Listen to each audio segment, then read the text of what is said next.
श्री स्वामी समर्थ. जय जय स्वामी समर्थ. नमस्कार मैत्रिणींनो, स्वागत आहे तुम्हा सर्वांचं पुन्हा एकदा माझ्या या नवीन व्हिडिओमध्ये. तर उद्या रविवारी आलेली आहे महाशिवरात्री आणि या महाशिवरात्रीच्या दिवशी बघा भगवान शिवशंकर आणि माता पार्वती यांचा विवाह झाला होता अशी धार्मिक मान्यता आहे. आणि म्हणूनच हा दिवस, ही रात्र जी आहे तर ती महाशिवरात्री म्हणून साजरी केली जाते. तर आपल्या सर्वांनाच माहिती आहे की ही महाशिवरात्री तिथी जी आहे तर ती भगवान शिवशंकरांना समर्पित केली जात असते. याच दिवशी बघा ब्रह्माजींच्या अंगातून शिवलिंग स्वरूपामध्ये भगवान शिवशंकर पृथ्वीवरती अवतरले होते आणि म्हणूनच हा दिवस अतिशय महत्त्वाचा आणि शुभ मानला जातो. या दिवशी त्यांना प्रसन्न करून घेण्यासाठी त्यांची विधिवत पूजा केली जात असते. बघा विविध प्रकारचे अभिषेक शिवलिंगावरती या दिवशी आवर्जून केले जात असतात. त्यासोबतच म्हणजे त्यांच्या सेवेसोबतच काही उपायसुद्धा केले जात असतात. आणि म्हणूनच या महाशिवरात्रीच्या दिवशी आपल्याला कोणत्याही परिस्थितीमध्ये उपवास नाही केला तरीही चालेल, पण कोणत्याही स्थितीमध्ये हे एक फूल जर आपल्याला कुठे दिसलं तर आपल्याला अजिबात सोडायचं नाही, घरी घेऊन यायचं आहे. यामुळं घरात पैसाच पैसा येईल. आपलं जे कर्ज आहे तर ते कर्ज फिटेल, आपल्या घराची आर्थिक परिस्थितीमध्ये भरभराट होईल. असा हा अतिशय प्रभावी उपाय आज आपण या व्हिडिओमध्ये पाहणार आहोत. त्यामुळे बघा तुम्ही हा व्हिडिओ कुठेही स्किप करू नका, म्हणजे तुम्हाला याविषयीची संपूर्ण माहिती मिळून जाईल.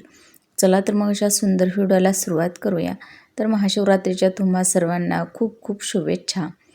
तर ही जी महाशिवरात्री आहे तर ती रविवारी आल्यामुळं या रविवारचं महत्त्व हे आणखीनच वाढलेलं आहे.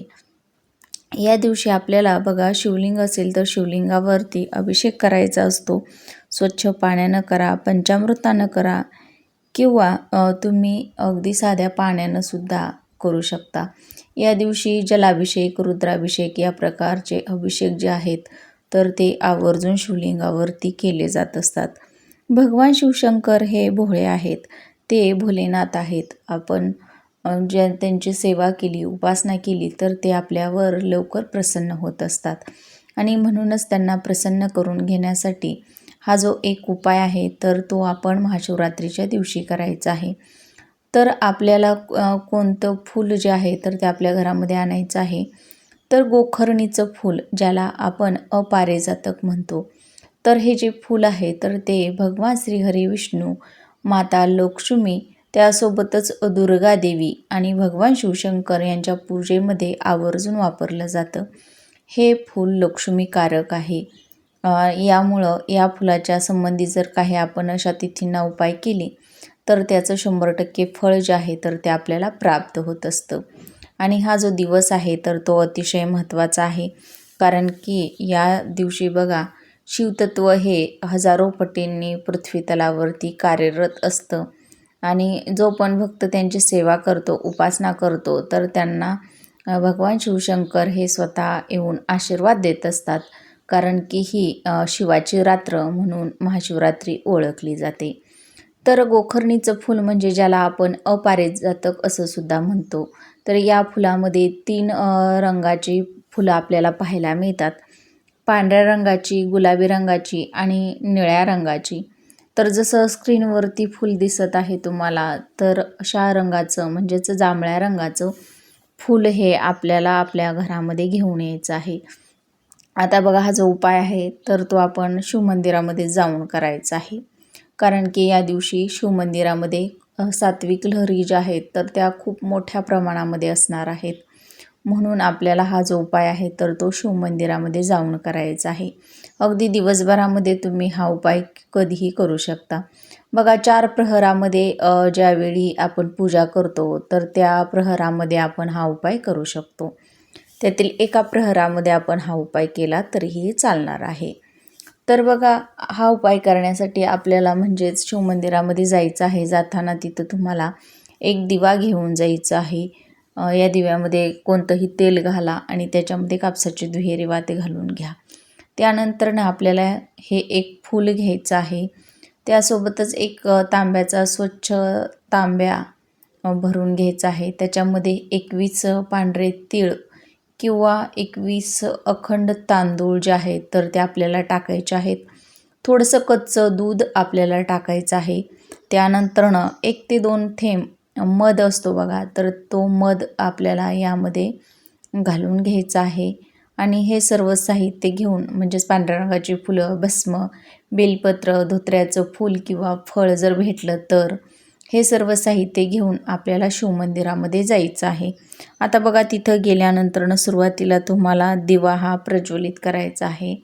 दिवा प्रज्वलित केल्यानंतरनं हे जे तांब्यामधील आपण पाणी जे आहे तर ते शिवलिंगावरती अर्पण करायचं आहे. आता बघा शिवलिंगावरती अर्पण करत असताना आपल्याला बघा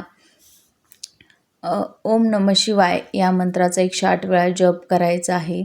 त्यासोबतच बघा हे पाणी अर्पण करून झाल्यानंतर आपल्याला त्यांना भस्म, पांढऱ्या रंगाची फुलं, बेलपत्र, धोत्र्याचं फूल किंवा फळ हे जे आहेत वस्तू त्यांना प्रिय असणाऱ्या खडीसाखरेचा नैवेद्य तर तो अर्पण करायचा आहे. आणि ज्या पद्धतीनं आपण धोत्र्याचं म्हणजे बघा बेलपत्र अर्पण करतो, जो गुळगुळीत भाग शिवलिंगाला स्पर्श करील अशा पद्धतीनं आपण बेलपत्र अर्पण करतो. आणि देठ आपल्या बाजूला करतो, देठ आपल्याकडे येईल असं करतो. तर आपल्याला उत्तरेला तोंड करून हे सर्व सेवा करायची आहे, जल अर्पण करायचं आहे. उत्तर दिशा ही अतिशय शुभ आणि महत्त्वाची मानली जाते. उत्तर दिशेला तोंड करून आपल्याला हे सर्व अर्पण करून झाल्यानंतरनं बघा हे जे फूल आहे तर ते आपल्याला शिवलिंगावरती पालथं ठेवायचं आहे. हे फूल जे आहे तर ते शिवाला अत्यंत म्हणजेच भगवान शिवशंकरांना अत्यंत प्रिय आहे. आणि म्हणून हे एक फूल आपण या दिवशी शिवलिंगावरती अर्पण करायचं आहे. अर्पण करत झाल्यानंतरनं बघा आपल्याला महामृत्युंजय मंत्राचा जाप करायचा आहे. जर तुम्हाला शक्य असेल तर 21 वेळा करा, 16 वेळा करा किंवा मग अगदीच जर तुम्हाला शक्य नसेल जास्त वेळा करणं तर अगदीच तुम्ही 1 वेळा किंवा 3 वेळा केला तरीही चालणार आहे. अशा पद्धतीनं आपल्याला महामृत्युंजय मंत्राचं पठण करायचं आहे.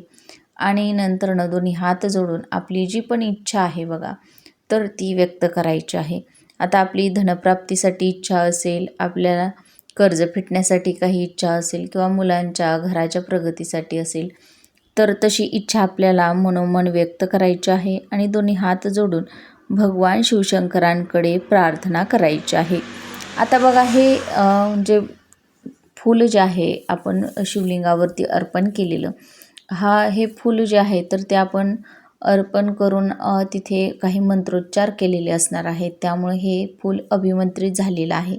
आता घरी परत येताना आपल्याला हे फूल जे आहे तर ते उचलून घरी घेऊन यायचं आहे.